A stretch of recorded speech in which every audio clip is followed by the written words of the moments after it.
They blindsided me, but they just handed me the match I needed to burn the place down.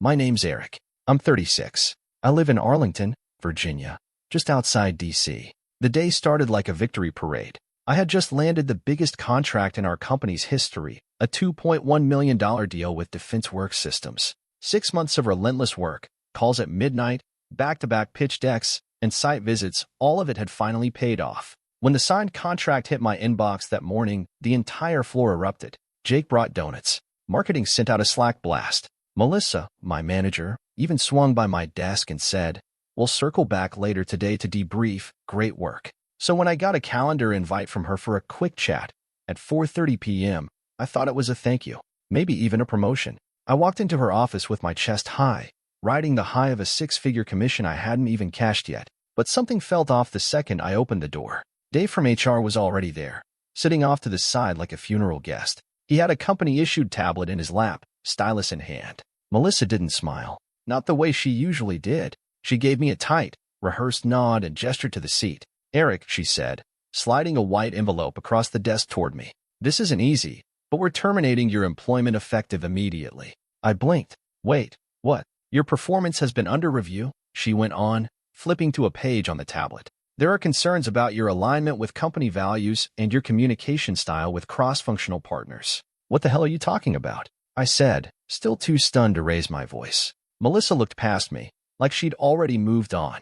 "You'll be escorted out today. You'll receive 2 weeks severance. We'll mail you your belongings." I sat there for a second, watching her lips move, but none of it felt real.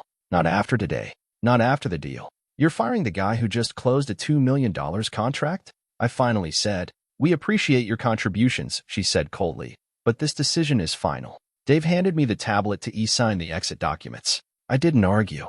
I didn't make a scene. I just signed, stood up, and left without looking back. They gave me a cardboard box, but I didn't need it. I walked out with nothing but a swirling storm in my gut. Shock, confusion, rage, all of it boiling into one quiet, dangerous thought. She had no idea what I still had up my sleeve, because while she was busy playing politics, I was the one who negotiated the 90-day exit clause. I was the one who saved every email, every edited report, every piece of data that showed exactly who had been undermining who for months. Melissa thought she got rid of me, but all she really did was set me free. I didn't even make it home before the text started pouring in. "Dude, is this for real? Tell me this is some kind of mistake. What the hell happened?" Apparently, word had gotten around fast. I hadn't told anyone yet, but Melissa must have started spinning her version before I even hit the elevator. I barely glanced at the messages, just stuffed my phone in my pocket and drove, letting the engine hum fill the silence I didn't know what to do with. That night, I ended up at Reggie's bar, our usual post-deal haunt. I wasn't sure anyone would show, but I didn't want to go home. Didn't want to sit on my couch staring at the ceiling trying to piece together what just happened. But when I pushed open the bar door, they were already there, the 6 people who mattered. Jake raised his beer. "We bought you a drink," he said. "You're paying next time, though, right?" I laughed, not because it was funny, but because it was the only thing holding the dam inside. "Depends," I said. "You guys still working for Melissa?" Ryan scooted over, and I slid into the booth. The table was already littered with glasses, fries, and a half-eaten plate of nachos. I hadn't even said anything yet when Kayla leaned in, her voice low. "She's been rewriting your reports," she said, "removing your name. We found 3 versions in the SharePoint logs." Jake pulled out his phone and showed me an email thread, a long one, where Melissa had taken credit for the strategy one built for Defense Works, rewrote history, pushed my name out of the conversation, and CC'd the exec team like she'd personally closed the deal. "Why didn't you guys tell me?" I asked, barely keeping the edge out of my voice. "We couldn't prove it, not until she got sloppy," Marcus said. "But we've been documenting everything." I stared down at the beer in front of me, watching the bubbles rise like the rage inside me. "I've got a folder," I said after a long silence. "Been collecting things for a while, just in case. Screenshots, dashboards, email headers, side-by-sides of the original decks I built, and the one she sent upstairs. And most importantly, the contract. Remember that 90-day exit clause in the Defense Works deal?" I asked. Jake nodded. "You fought like hell for that." I knew Melissa would try to own the win. I made sure if something went sideways, they could walk penalty-free. There was a beat of silence. Then Ryan said, "She has no idea what's coming, does she?" "Nope," I said, finally smiling. "But she's about to find out." The difference now? I wasn't alone. I wasn't the only one keeping receipts. They weren't just coworkers. They were ready, halfway out the door already. and I had just become the reason they might finally take that last step. The storm Melissa thought she ended? It was just beginning. I didn't sleep that night, didn't even try. Instead, I sat at my kitchen table with a pot of coffee, a blank doc on my laptop, and one thought pounding in my skull. If Melissa could burn 6 months of work like it meant nothing, then I was going to build something that would make her regret ever picking up the match. By sunrise, I had a name, Valor Dynamics. Clean, strong, carried weight. I sketched out a mission, agile, high-integrity consulting with a focus on defense, systems integration, and human-centered solutions. Something leaner, smarter, without the bureaucratic sludge. Then I wrote a list: Jake, Kayla, Marcus, Ryan, Danielle, and Noor. The 6 of us had built the DefenseWorks strategy from the ground up. Melissa had managed from the sidelines, popping in to check progress and copy-paste our decks before big meetings. But we'd been the real engine. At noon, they came to my place. I didn't pitch them. I didn't need to.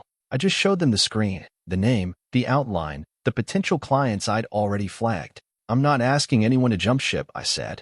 You've got families, rent, health insurance. I get it. This doesn't have to be a revenge thing. We do it clean, quiet. Jake was the first to speak. I already typed up my notice, he said. It's sitting in drafts. Kayla nodded. Mine too. Ryan leaned back, rubbing his jaw. No client poaching? None, I said. We leave the ship, but we don't punch holes in it. We agreed on 2-week notices. No public drama. No LinkedIn posts with cryptic hashtags. Just dignity. Then Marcus said, So, DefenseWorks has been calling me. That got everyone's attention. What? I asked. They put a junior guy on the account, Marcus said, pulling out his phone. He doesn't know what the hell he's doing. CTO called me directly. Said they're frustrated with the transition. I laughed. A sharp, bitter sound. Oh, I bet they are. I didn't say anything, Marcus added quickly. Just said I wasn't involved anymore. I opened my laptop, pulled up my email. Well, they won't have to wonder for long, I said. I've got a meeting with their CTO scheduled tomorrow at 10 a.m.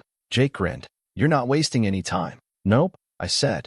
Melissa fired me on a Thursday. I started a company on a Friday. Let's see how fast she figures it out. There was no cheering, no dramatic moment, just a quiet feeling in the room, a shifting of weight, like something heavy had been lifted off our backs. We weren't just leaving. We were building. We were no longer just employees trying to survive someone else's dysfunction. We were about to become a team with our own name, our own rules, and our own storm to bring. The next morning, I met with the DefenseWorks CTO at a coffee shop 2 blocks from their Arlington office. Her name was Vanessa Reyes, sharp, no nonsense, the kind of woman who didn't waste a single breath. She was already sitting at a corner table when I walked in, black blazer, tablet on the table, coffee half drunk. She didn't stand, just raised an eyebrow as I sat across from her. I heard what happened, she said flatly. Melissa sent over a junior associate yesterday. Kid didn't even know what a compliance stack was. I offered a shrug. Sounds about right. Vanessa leaned forward, resting her forearms on the table.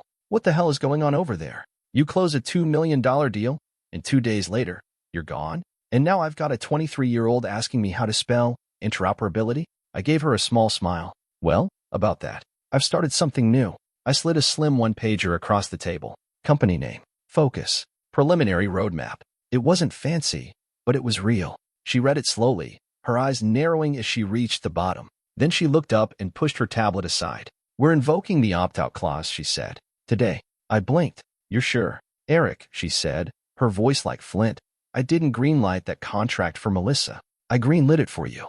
If you're not on it, we're not interested. She pulled a business card from her blazer and slid it toward me. A contact for their legal team. Get your paperwork together. We'll route the termination today and reallocate funds to your new firm, assuming you're up and running soon. I felt my pulse spike. We'll be operational in 2 weeks, I said. She smiled.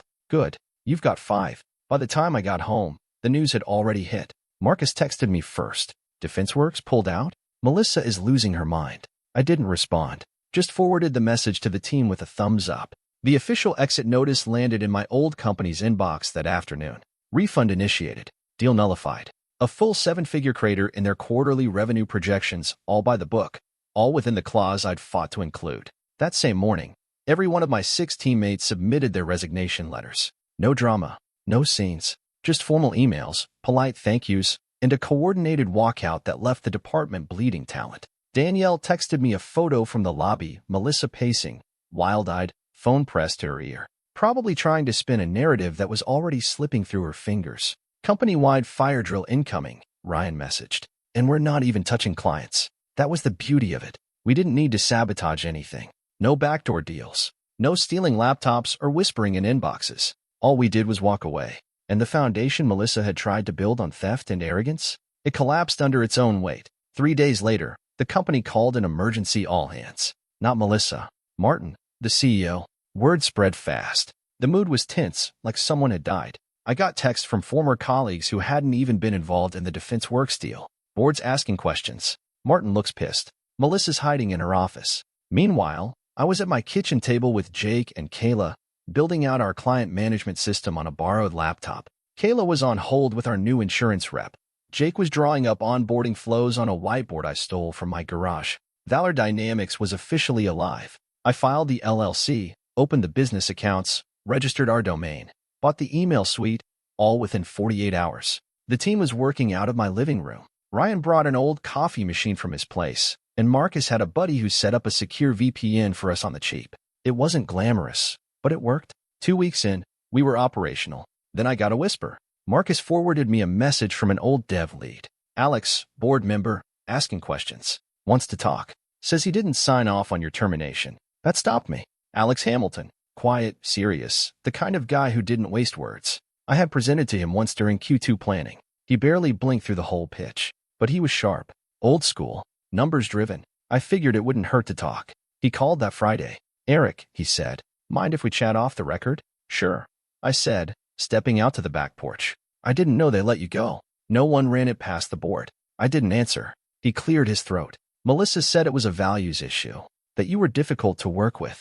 That you were divisive. And yet, I said, I landed the biggest deal in company history. And the entire team left with me. A pause. We've been reviewing your performance reports, Alex said finally. They don't match what we were told. They wouldn't, I said. Melissa edited them. Another pause. You got proof of that? I almost laughed. I've got an archive.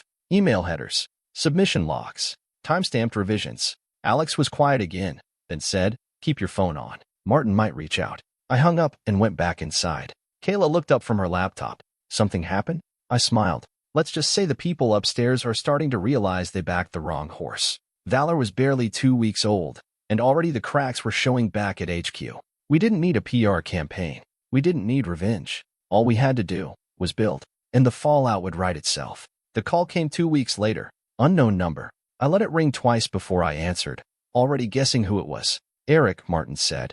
Calm, polished. The same CEO voice I'd heard at every quarterly town hall. Hope you've been well. I have, I said.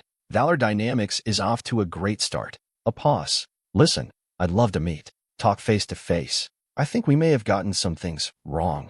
I agreed, not because I needed anything from him, but because I was curious just how far this would go. We met at a steakhouse downtown. Private booth. Low lighting. The kind of place where you close deals over overpriced wine and Wagyu. Martin looked tired. Older than I remembered. Less confident. He didn't order anything except black coffee. I'll get to the point, he said, folding his hands. Melissa gave us a very different version of what happened. But after reviewing the files Alex flagged, and the immediate fallout, it's clear you weren't the problem. I raised an eyebrow. Took losing a 7-figure contract to see that? He gave a weak smile, among other things. Then he slid a folder across the table. We want you back. As VP of Sales. Full control. Clean slate. I didn't touch the folder. Melissa's position? Open, he said quietly. She's on leave. And the team? We'd welcome any who want to return. Or, if you prefer, we'd be open to acquiring Valor Dynamics. Fold the whole thing into the company. Equity included. I sat back, letting that hang in the air. He wasn't just offering me a job. He was offering control. Ownership. The same people who tossed me aside were now asking me to save them, with my own company in hand. I'll think about it, I said, knowing full well I wouldn't. That night, I brought the offer to the team. We gathered in my living room like always, laptops open, beers half drunk, the room thick with quiet tension. Ryan read the folder first. VP of Sales. Jesus. Equity too, Kayla said. And a blank check for the company. Looks good on paper, Marcus muttered. I nodded. But you all know what this is. They don't want us. They want to plug the leak. Jake closed his laptop. They want to look like they fixed something without admitting they broke it. Exactly. It was flattering, validating, but it wasn't trust. It wasn't partnership. It was fear, wrapped in an offer letter. And I'd spent too many years chasing approval to fall for it again. I stared at Martin's business card on the table. They finally saw my worth. Too bad it came with strings. And I wasn't about to let anyone else pull them. We met that night, the full crew, all 6 of us, around my kitchen table like we had since day one. Pizza boxes stacked at one end, coffee mugs and energy drink cans at the other. The only light came from my laptop screen, casting a soft blue glow across their faces. I didn't say anything at first, just slid the folder from Martin into the middle of the table. They want to buy us, I said. Offers generous. Titles, equity, a real seat at the table. Nobody reached for it. No rush to read the fine print. Jake leaned back in his chair and folded his arms. So, we'd be working for the same people who threw you out like trash? Ryan spoke next. They didn't want us until they needed us. That's not trust. That's panic. Kayla picked up the folder, thumbed through it, then set it back down. I didn't quit just to go back and through a different door. They're hurting, I said. Revenue's tanked. Half our old team is looking elsewhere. Martin's trying to stop the bleeding.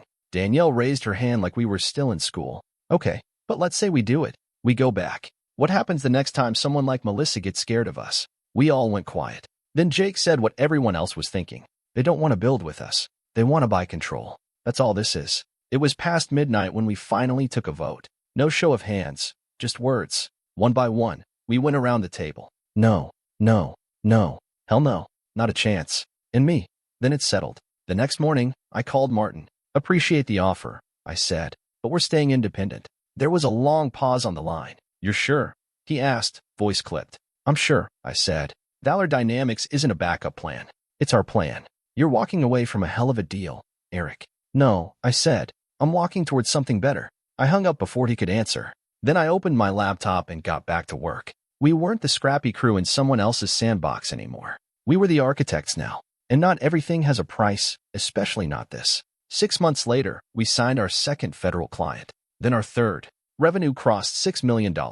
We leased our first office space, a sunlit floor in a converted warehouse just outside Crystal City. Exposed brick, polished concrete, nothing flashy. But it was ours. No cube farms. No buzzwords on the walls. Just space to build. We grew to 20 employees, real hires, not just the founding crew. People who'd followed our story, or who heard about us through the DefenseWorks transition and wanted in.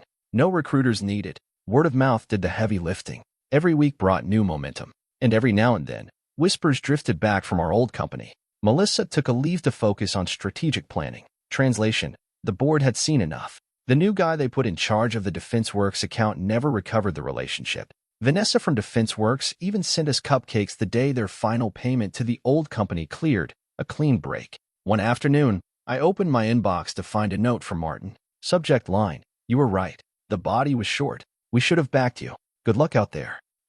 I didn't reply. I didn't need to. A week later, a tech industry newsletter ran a feature. The Quiet Rocket. How Valor Dynamics is disrupting defense consulting without breaking a sweat. They didn't mention Melissa. They didn't have to. The contrast was obvious to anyone paying attention. While they were drowning in damage control meetings and board whisperings, we were hiring, shipping, delivering. I walked through our new office on a Friday evening, the place still buzzing with keyboard clacks and whiteboard sketches. Kayla had a UX meeting in the back room. Marcus was training 2 new analysts. Danielle had just finalized a prototype demo for a government partner. I stepped into my new office, still small, still modest, and looked at the only decoration I'd put up, a framed photo from month 1.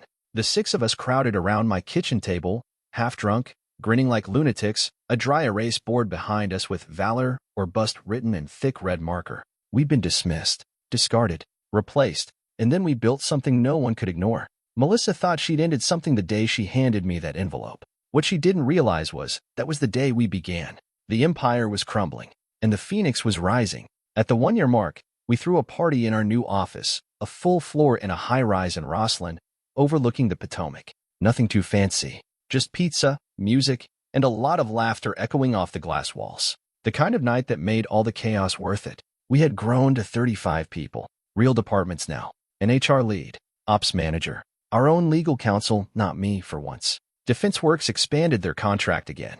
Annual value now? $15 million.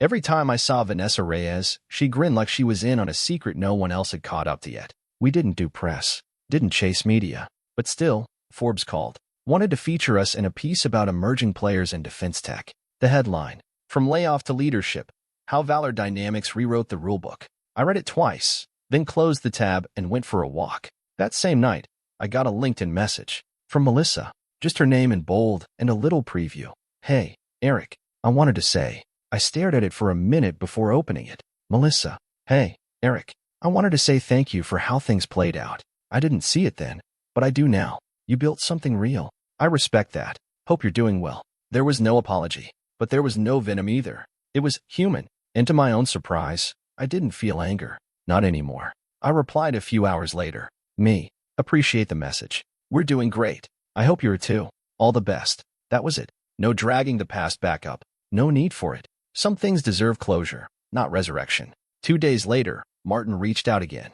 This time, not to buy us out. He wanted to talk partnership. Something strategic. A collaboration between firms. No power plays. No strings. We agreed to a meeting. This time, I brought Kayla and Jake with me. We walked into that boardroom not as employees, but as peers, equals. When we outlined what we'd done for DefenseWorks, Martin just sat there, nodding slowly, like he finally understood the difference between followers and founders. By the end of the meeting, we had a joint venture agreement in the works. Not an acquisition, not a merger, just respect. We left with a handshake and a mutual understanding that the tables had fully turned. They didn't own us. They didn't make us. We'd made ourselves. And now, even our former adversaries were willing to admit it. 18 months after Melissa fired me, I stood on a balcony in Lower Manhattan, looking out over a sea of reporters, shareholders, and startup founders, waiting for the countdown to begin. Valor Dynamics was going public. IPO price locked. Valuation, $1.1 billion. I stood at the bell with the original 6, Jake, Kayla, Ryan, Marcus, Danielle, and Noor, each of us in dark blazers, trying and failing to look like we hadn't just won the biggest bet of our lives. When the bell rang, Kayla hooped. Marcus raised his hands like he'd hit a buzzer beater. I just smiled and closed my eyes for a second. We'd done it. Built from scratch, on a couch, over takeout, with nothing but bruised pride and a half-broken laptop. No outside money. No shady favors. Just a relentless belief that we could do better. That afternoon, we held a small celebration back at HQ, catered lunch, music, champagne, and framed prints of our first pitch deck hanging on the wall. One of the interns pulled me aside, wide-eyed. "Did you ever think it would get this big?" I looked at the photo behind her, the one we took in my living room that first week. Pizza boxes, scribbled notes, exhaustion in our eyes. "Not like this," I said, but I always knew we were worth more than what they saw. Later that evening, I sat in my office with a glass of bourbon and did something I didn't expect to do. I wrote Melissa a note. Subject line, "Not for firing me." Body, "That was wrong and reckless, but I'm glad you did. It forced me to find my own path. And it turns out, this was the one I was always meant to take." Eric, she replied within the hour. "Melissa, you're right. I wasn't ready for leadership. Different now. Better. Thanks for the growth. No grudges. No sarcasm. Just two people finally seeing each other clearly. Too late to go back. And far enough past the damage to not want to." I closed my laptop and walked back out to the main floor, where the team was raising glasses and swapping stories. Laughter filled the room. Deals were already being discussed. I looked at the wall again, the framed photo of us from that first night around my kitchen table. 6 people, no titles, no salaries, just hope. We bet everything on a crazy idea. And we won. Not just money, not just headlines, but ownership, integrity, freedom, from jobless to unicorn. And we did it our way.